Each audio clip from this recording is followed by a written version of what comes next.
Why rational people sacrifice everything for a lie. What if I told you the person most likely to fall for a lie isn't gullible or slow? What if their brain is actually working too well? So well that its oldest, most powerful survival instincts can be turned against them? This isn't about a failure of logic. It's a high-speed hijacking of your neural wiring. A process where your own instincts, the very ones meant to keep you safe, are used as a weapon. This isn't a story about being unintelligent. It's a story about being human. Today, we're looking at the science of how cults, high-control groups, and all-consuming ideologies can exploit the very architecture of your brain to gain control. We're going to break down how a perfectly rational person can end up sacrificing their family, their job, and even their life for something that, from the outside, looks like a complete lie. We'll explore the brain's ancient alarm system, the primal need for belonging that can mute our reason, and the psychological traps that can lock someone into a brand new reality. By the end, you'll see that this has very little to do with a person's intelligence and everything to do with a vulnerability we all share. And knowing that vulnerability is the first step toward protecting yourself. Section 1. The brain's alarm system, an amygdala hijack. Have you ever done something in the heat of the moment you regretted, snapped at a loved one, or completely froze during a presentation? If so, you've had a small taste of what psychologists call an amygdala hijack. Deep in your brain are two little almond-shaped clusters of neurons called the amygdala. You can think of the amygdala as your brain's biological alarm system. Its main job is to scan for threats and, if it spots one, trigger a near-instant survival response. Fight, flight, or freeze. And here's where the hijack comes in. Information from your eyes and ears actually takes two routes in your brain. There's a super-fast shortcut straight to the amygdala and a slightly slower, more thoughtful path to your prefrontal cortex, the logical, thinking part of your brain. The amygdala gets the signal first. This is great if a bus is speeding towards you. You'll jump out of the way before you even have time to consciously think, "That's a bus." But this ancient alarm system has a critical feature. It can treat an emotional or psychological threat with the same urgency as a physical one. To your amygdala, a serious threat to your identity, your core beliefs, or your sense of belonging can feel just as dangerous as a predator. When a belief that's become central to who you are gets challenged, your amygdala can perceive it as a threat to your very survival.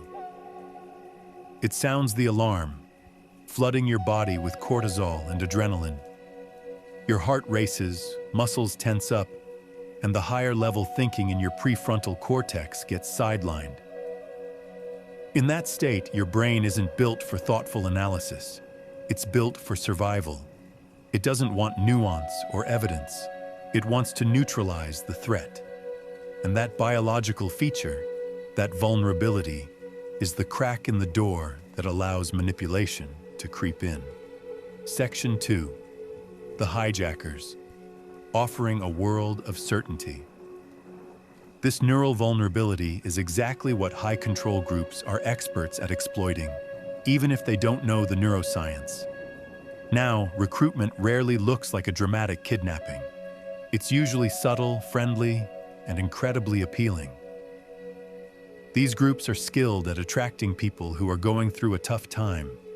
Maybe they've just moved to a new city, lost a loved one, or are feeling adrift in their career.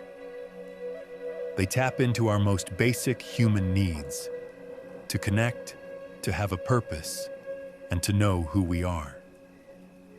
The process often begins with a tactic called love bombing. Newcomers are showered with affection, praise, and an instant sense of community. It feels like you finally found what was missing, a place you truly belong. This isn't just random kindness. It's an engineered process to create a powerful bond. They offer simple answers to life's most complicated questions, giving you a feeling of certainty in a chaotic world. They make you feel special, like you have a unique purpose that only the group can unlock. For someone feeling lost, this is a deeply seductive message. This stage is all about building a new identity. The group becomes your family, your social life, and the source of your self-worth. They don't call themselves a cult. They're a world-changing movement, a spiritual family, the key to your potential. The group's ideology becomes fused with your very sense of self. And once that happens, leaving doesn't just feel like changing your mind. It feels like social suicide. It means losing your entire world, and your brain is hardwired to avoid that at all costs. Section 3. Locking you in. The power of cognitive dissonance.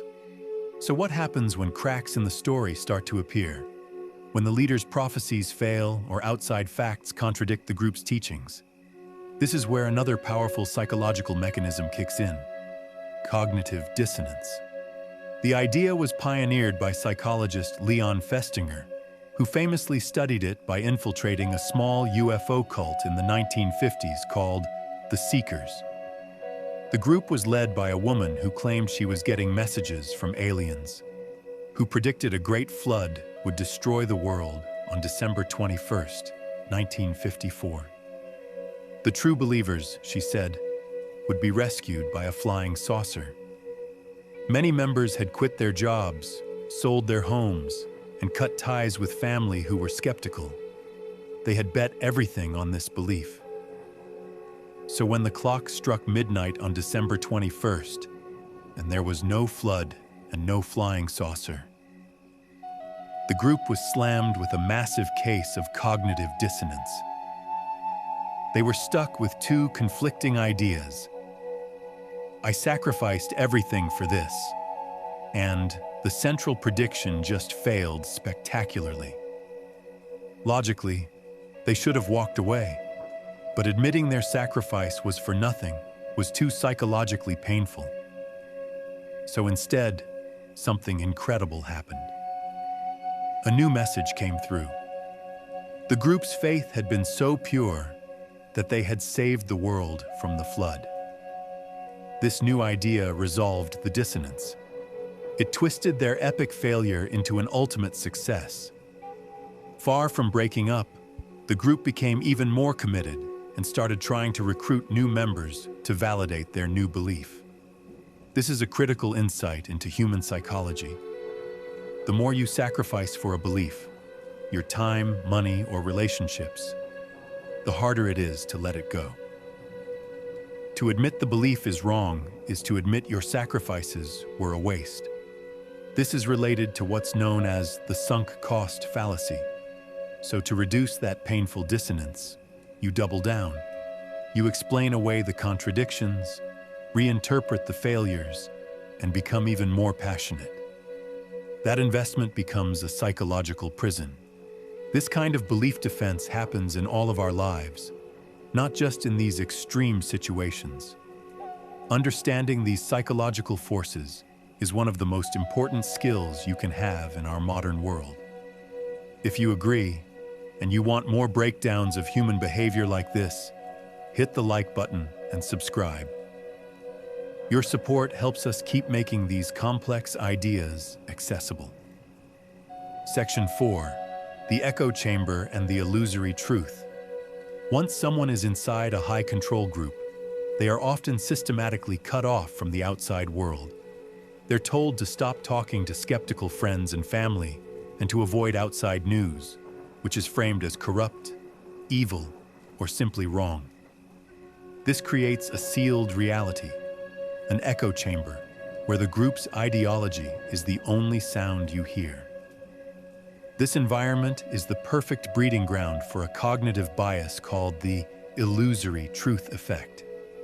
This is our brain's tendency to believe information is true simply because we've been exposed to it repeatedly. When you hear the same phrases, the same claims, and the same explanations over and over, your brain starts to process them more easily. And we often mistake that ease of processing for a sign of truth. Familiarity starts to feel like a fact. So inside that echo chamber, the lie becomes the new truth. Every conversation, every meeting, every book reinforces the narrative. Repetition begins to bypass your critical thinking. Doubts are not only punished socially, they become neurologically harder to even form. Fighting the group's reality takes a huge amount of mental effort, while accepting it becomes effortless. The lie isn't just something you believe anymore. It's the lens through which you see the world. When a group controls your information and your social circle, they effectively control your reality. Conclusion: so why do smart people sacrifice everything for a lie? Because to them, it doesn't feel like a lie. It's not one big choice, but a slow slide down a path paved by our own biology. It starts with a universal need for community and purpose. It's accelerated by a neural hijack, where an attack on our identity feels like an attack on our life, putting our emotional brain in charge. Then, it's locked in place by the crushing weight of cognitive dissonance. The more we give up, the more we have to believe. And finally, it's cemented by the echo chamber of isolation and repetition, until the lie becomes an effortless, familiar truth. This process has almost nothing to do with intelligence. It has everything to do with being human. And understanding this shouldn't make us mock people who fall into these traps. It should give us a bit more empathy. It's also a powerful reminder for ourselves to be wary of anyone offering absolute certainty, to value the friends who dare to challenge us, and to always keep a healthy skepticism, not just about the world, but about the workings of our own minds. Because the same brain that can take us to the moon can also be convinced to wait for a spaceship that is never going to arrive.